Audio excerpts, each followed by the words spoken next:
बिस्मिल्लाहिर्रहमानिर्रहीम। अस्सलाम वालेकुम दोस्तों, मेरी किताब कानून और अवाम मेरे हाथों में है। इसमें जो टॉपिक 13वें नंबर पर है उसका अनवान है कानून किराएदारी क्या है, किराएदार के हकूक़ क्या हैं। ये पेज नंबर 84 यानी 84 पर है।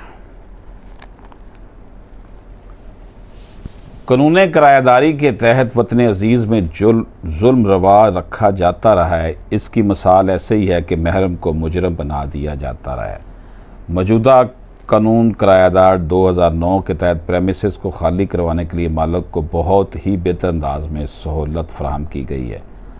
अब वो वक्त दूर नहीं जब किराएदार मालिक का इस्तेहसाल करके उम्र भर के लिए उसको माली और ज़हनी परेशानी का सबब बनते थे का ख़ात्मा हो सकेगा।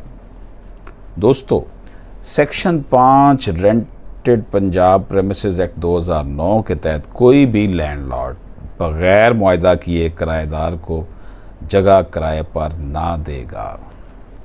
जायदाद का मालिक मुआहदा को रेंट रजिस्ट्रार के सामने रजिस्टर्ड करवाएगा।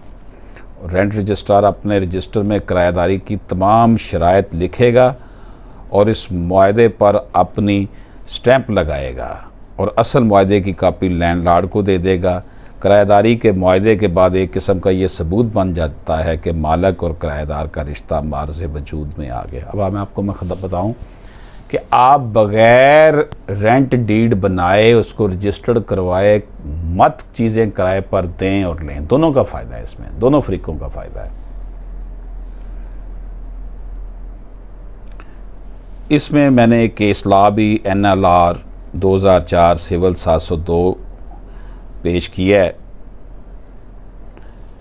बड़ी तफसील के साथ इस केस में जो है ना वो हमने केस लॉ में केस स्टडी जो है जो मैंने आपको बताया आप इस किताब में पढ़ सकते हैं।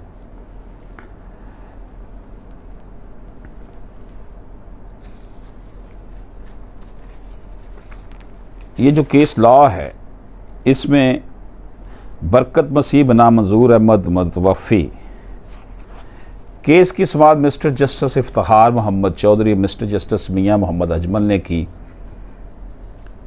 किराएदारी ऑर्डिनेंस के मुताबिक मालिक और किराएदार के तल्लुक़ को बयान किया गया। किराएदार की तरफ से मालिक के ख़िलाफ़ सिविल केस का इल्तवा फ़ैसला होने तक मकान को किराएदार से खाली करवाने से नहीं रोकता। ये जनाब इसमें पूरी तफसील है। आप लोग जब इसको किताब में से ये पढ़ सकते हैं। अगर आप ये किताब लेना चाहें तो आपको डिस्क्रिप्शन में व्हाट्सएप नंबर मिलेगा, आप वहाँ से मैसेज करके ये किताब ले भी सकते हैं। इजाज़त दीजिए। अल्लाह हाफ़िज़।